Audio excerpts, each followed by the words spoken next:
In 1958, American cinema was shaken by the horror film, The Blob, the story of an alien mass of slime that kept expanding, devouring everything in its path, and remaining immune to every weapon humans used against it.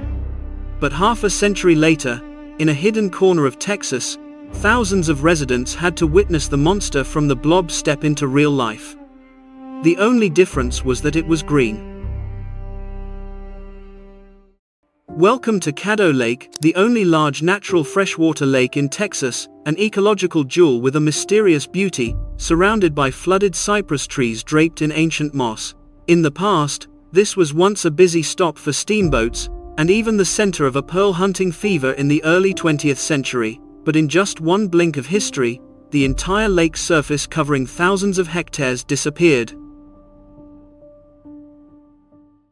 The clear water that had once been home to millions of fish, turtles, and alligators, was suddenly covered completely beneath a dense green mat, so firm that you could drop a stone onto it, and it would not sink. Darkness covered the lake bed. Oxygen ran out. Every creature below began to suffocate. Humans refused to stand by and watch. They brought in large-scale mechanical equipment, sprayed thousands of gallons of toxic chemicals, and even considered draining the entire lake. But everything failed. This plant was not only impossible to remove, it grew dozens of times stronger. So, how do you control an invasive organism that cannot be defeated by physical force? The answer turned out to lie in a creature smaller than a sesame seed, imported from Brazil. The organism covering Caddo Lake was not an alien species, but a plant called giant Salvinia. Its origin lies in the tropical wetlands of Brazil. Americans had already suffered painful experiences with invasive plants. In the 1930s, they brought kudzu from Japan to control soil erosion, only for kudzu to become the plant that swallowed the American South, covering houses, utility poles, and vehicles.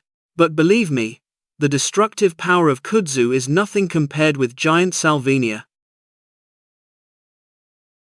What makes Salvinia so difficult to fight is a special biological trait: it does not need pollination, and it does not produce seeds.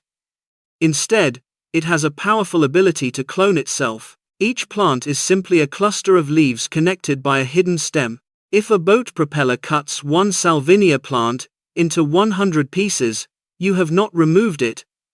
You have just created 100 new plants.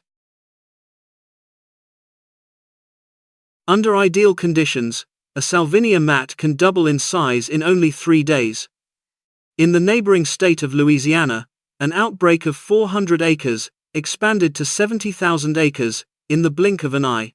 When giant Salvinia invaded Caddo Lake, it exploded to 11 times its area in only 1 year, turning 3,000 acres of open water into a silent dead zone. Beneath the water surface, an ecological tragedy unfolded quietly. A Salvinia mat up to 1 meter thick blocked 100% of sunlight. Native algae and aquatic plants could no longer photosynthesize and died. As the plants rotted, decomposing bacteria drained the dissolved oxygen from the water. Scientists recorded that oxygen levels at Caddo dropped by as much as 2.5 times. Bass, catfish without oxygen, they died in large numbers. Fish populations vanished by up to 90%. The lake began to smell heavily of decay. Facing the loss of their livelihoods and homeland, the famously tough people of Texas decided to act. But they had no idea that the tools of humans were exactly what this plant wanted most. When his homeland was threatened, John Sanders, an ordinary resident who had spent his life connected to Caddo Lake, refused to give up. With his own money, he bought a giant aquatic harvester and drove straight into the Green Sea to remove the Salvinia. The city government also immediately provided $25,000 US in support. The machine roared for 10 days and nights, cutting through the mats. But as mentioned earlier, the harvester accidentally chopped the Salvinia stems into pieces, allowing them to clone themselves at an even more terrifying speed. As soon as the machine left, giant Salvinia quickly covered the open water again and even invaded an area twice as large as before. Mechanical force had failed. Experts decided to use a stronger measure: chemicals. 5 motorboats equipped with powerful herbicides approved by the United States Environmental Protection Agency sprayed the lake surface continuously for 2 weeks. Herbicides are usually a decisive solution for weeds, but once again, Salvinia revealed the peak of its evolution. If you examine the surface of this plant's leaves under a microscope, you will see that it is not smooth. It is covered with thousands of tiny hairs. The tips of these hairs interlock, forming a shape almost identical to a miniature egg beater. This magical structure traps a layer of air beneath it, turning the leaf into a perfect waterproof float. When chemicals are sprayed onto it, they slide away without leaving any real effect. The result? After 10 days of spraying toxic chemicals, 90% of the Salvinia was killed. In agriculture, 90% would be a brilliant victory, but for Salvinia, the 10% that survived was more than enough to rebuild its empire within only a few weeks. Humans had failed completely. The cost of spraying chemicals across 26,000 acres was enormous and impossible to sustain, not to mention the risk of poisoning the water supply. If machinery and chemicals were both useless, the only remaining path was to use nature against nature. But this idea led scientists to a high-risk option: bringing another foreign species into America. What would happen if the cure became more toxic than the disease? If you had been the governor of Texas at that time, would you have dared to sign a decision releasing an insect from South America into your state to kill a weed, despite the risk that it might also eat people's crops? Leave your comment below. The method scientists were considering is called biological control. The concept is simple: find the natural enemy of an invasive species in its homeland, then bring that enemy into the new environment. It sounds wonderful, but history has proven that this is a double-edged sword. In 1935, Australia was struggling with beetles that damaged sugarcane. They decided to import giant cane toads from South America to eat the beetles, but disaster followed. The cane toads did not bother eating the beetles. They ate everything else. They multiplied into hundreds of millions, carrying poison that killed animals from pet dogs to native crocodiles, creating one of the worst ecological disasters of the 20th century. Haunted by the cane toad disaster, American scientists were extremely cautious. They traveled deep into the wetlands of Brazil, the homeland of Salvinia. There, giant Salvinia was not giant at all. It was just an ordinary plant, growing within limits. Why? Because it was being controlled by a creature that had evolved for millions of years to do only one thing: eat this plant. That creature is Cytobagus salvinii, a glossy black weevil only 2 mm long, smaller than a sesame seed. It looks tiny, but it is a perfectly programmed plant-consuming organism. To make sure they did not repeat Australia's mistake, scientists kept this weevil inside strict quarantine laboratories. They starved it, then placed American crops in front of it, from wheat and corn to native plants. The result was astonishing: these weevils would rather starve than eat any species that was not Salvinia. Their genome was locked onto this plant. They were an absolutely safe biological solution. In 2019, a historic campaign took place. Around 200,000 South American weevils were released by helicopter and motorboat across the surface of Caddo Lake. 200,000 weevils against billions of giant Salvinia plants. During the first few months, The lake's surface remained still. People began to think the campaign had failed, until a strange phenomenon began to stain the water. Unlike chemicals that act immediately, the weevils are an army that works in silence. They need time to lay eggs. From hundreds of thousands, they multiply into millions, then tens of millions of individuals. Adult weevils begin chewing on the young shoots of the Salvinia. But the greatest impact comes from the larvae. They bore deep into the hidden stems of the plant, the place that transports nutrients, and hollow everything out from the inside. The life jacket structure of the Salvinia breaks down. Water floods into the leaves. And then, the change begins. Slowly, but unstoppably, the endless green mat starts turning yellow, then brown, and finally, sinks straight to the bottom of the lake. In test areas, Salvinia coverage dropped from 100% to only 1%.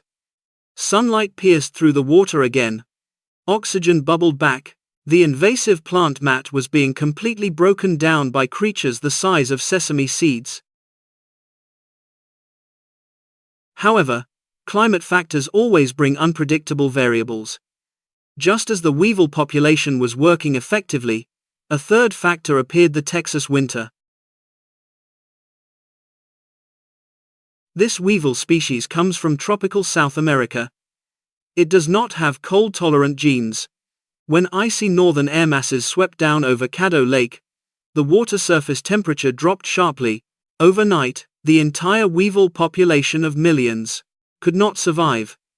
Salvinia, with its stronger tolerance, survived the winter, and the following spring, it came back powerfully, covering the lake's surface as if no competition had ever happened. Humans were trapped again. They could not fly to Brazil to buy weevils every year. So the people of Texas did something unprecedented: they built biological breeding facilities for insects. Local authorities and residents pooled money to build giant greenhouses heated year-round right beside the lake. Throughout the winter, they carefully raised weevils in warm water tanks, protecting them from the cold. Then, when the warmth of spring arrived, they opened the greenhouse doors and released millions of these creatures back onto the lake's surface to continue the cleanup. The greenhouse system worked extremely well for a large lake like Caddo, but in Texas, thousands of private lakes and small ponds were also under attack by Salvinia, and no one had the money to build greenhouses for raising weevils. To save these waters, Americans had to create a special biological variant beneath the surface. When insects could not survive the winter in small lakes, ecological managers introduced a second, far more powerful measure: grass carp. This Asian fish has long been known as a specialist plant consumer. Unlike the 2 mm weevil, an adult grass carp can weigh more than 30 kilograms. They swim continuously, 24/7, opening their enormous mouths into young Salvinia mats and devouring them eagerly. No fuel, no operator, a perfect natural solution. But the phrase Asian fish is a nightmare for American ecologists. Look at the Mississippi River system. In the 1970s, invasive carp escaped from fish farms. Today, they have expanded across rivers, famous for leaping out of the water, causing serious accidents for boaters, and consuming the food supply of native fish. Alongside that is the zebra mussel disaster, clogging water pipes across North America. Introducing a new foreign aquatic species into American rivers and lakes is considered a serious ecological threat. So how could grass carp be used to eat Salvinia without repeating the Asian carp disaster? The answer lies in genetic modification technology. It is exactly like a reproductive control detail from a science fiction film. At hatcheries, scientists use temperature or pressure to affect newly fertilized grass carp eggs. This process forces the fish cells to retain an extra set of chromosomes, causing them to develop 3 sets of chromosomes instead of the normal 2. This change creates an excellent result. These grass carp can eat and grow healthily, but they completely lose the ability to reproduce. The United States Fish and Wildlife Service uses DNA testing equipment to take blood from each fish one by one, ensuring that each batch reaches a 100% sterility rate before being licensed for sale. Residents buy these biologically altered fish and release them into their private ponds at a density of 5 to 10 fish per acre. The fish quietly clean up the giant Salvinia, even if floods wash them into larger river systems. They cannot reproduce and create a new invasion. Grass carp complete their life cycle over several years, clear the pond surface, then die according to nature's rules, leaving no descendants behind. However, grass carp are generalist feeders, so they may also eat native aquatic plants and destroy shelter for young fish. For that reason, they are only licensed for release in narrow, enclosed waters with strict barrier screens. If today you have the chance to rent a kayak and paddle through Caddo Lake, you will find yourself surrounded by a beautiful landscape. Blue sky filters through the crowns of ancient cypress trees, reflecting onto the clear water. The engines of tourist boats can be heard again. Anglers once more enjoy the thrill of pulling in heavy bass. Caddo Lake survived. But it was not saved by one single solution. There was no universal technology, no absolute chemical, and no single animal acting alone that could solve everything. It was restored through an extremely complex ecological strategy, coordinated by humans. Mechanical machines helped open the way. Herbicides weakened the first large mats. Brazilian weevils became the main force consuming Salvinia in summer. Patient residents kept greenhouse heaters running to breed weevils through winter, and sterile mutated fish finished the cleanup in small enclosed waters.